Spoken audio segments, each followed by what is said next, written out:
Okay, so we're over halfway into the A grade if we get this one right, and have got 100% so far. So pause the video now and have a go.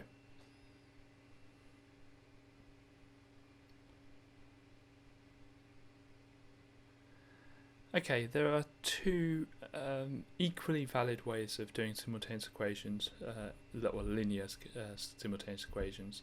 If they're quadratic, then you have to use substitution. Well, most people use substitution. With this, you can use substitution, or you can try and get coefficients the same. I'm going to do getting the coefficients the same because it's the it's taught the most.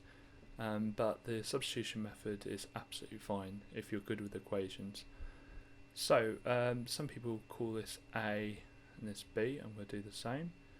And what I need to do is get get either both the x's are the same coefficient, or both the y's the same coefficient.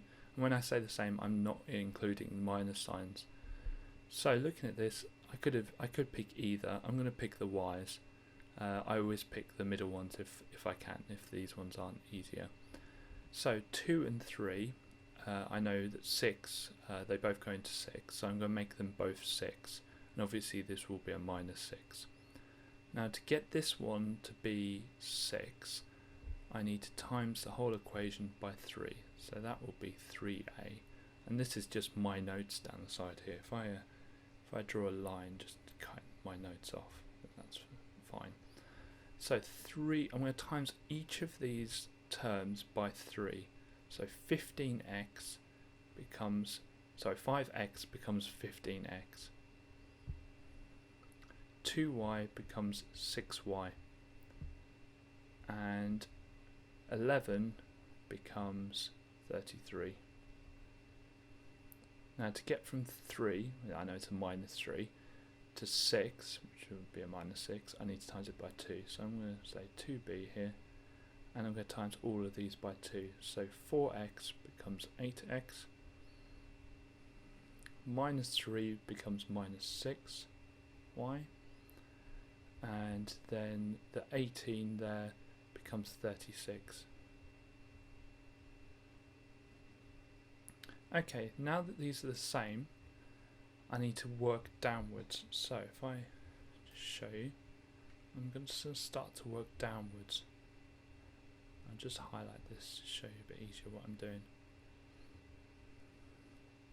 And what I'm going to do is I want to get rid of the y's. That's the whole point of doing this.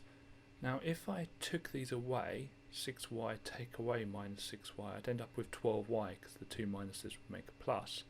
If I add these together, then that gets rid of the y's. 6y plus minus 6y is going to be 0.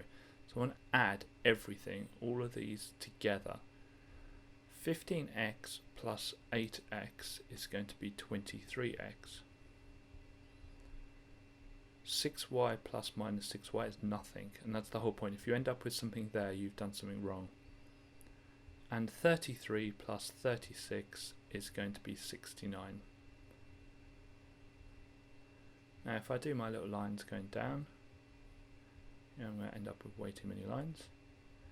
I know that I need to get rid of this 23, this times 23, and to do that I divide by 23 both sides. So I'm going to divide that by 23 and that, I'll write the right number, that by 23. So 23x divided by 23 is just x, and 69 divided by 23 is going to be, well, 23 times table is 23, 46, 69, so it's going to be 3. The problem is I've ended up with x, but I also need to work out what y is. So I'm going to pick one of these equations here to substitute in the x. I'm going to pick a, because it's the first one. So that says 5x, so 5 times 3, because x, we know x is 3, plus 2y equals 11. And I'm just going to put my lines in. Okay, 5 times 3 is 15. So 15 plus 2y equals 11. And I need to take away the 15 both sides to get rid of the 15 from the y. So that becomes 2y equals, well, 11 take away 15 is going to be minus 4. And then to get rid of the times 2 there, I need to divide both sides by 2. So it becomes y equals, well, minus divided by a positive is a minus, and 4 divided by 2 is 2. So x is 3 and y is minus 2. And that's the complete answer. If you've got time left in the exam, you can put in the x is 3 and the y is minus 2 and see if it's 18. So 4 times 3 is 12. Minus 3 times minus 2 is plus 6. 12 plus 6 is 18. So we know it's right. Let's have a look at the mark scheme. And you can see here the same method here. Notice here they've used the substitution method. They've got one of the equations equal to x and then substituted it into the other equation. That's mainly the method taught for quadratic simultaneous equations, but actually a lot of people are finding it much easier than getting the coefficients the same, because a lot of people muddle up whether you add or subtract, and muddle up with the minuses, especially when you're subtracting minuses.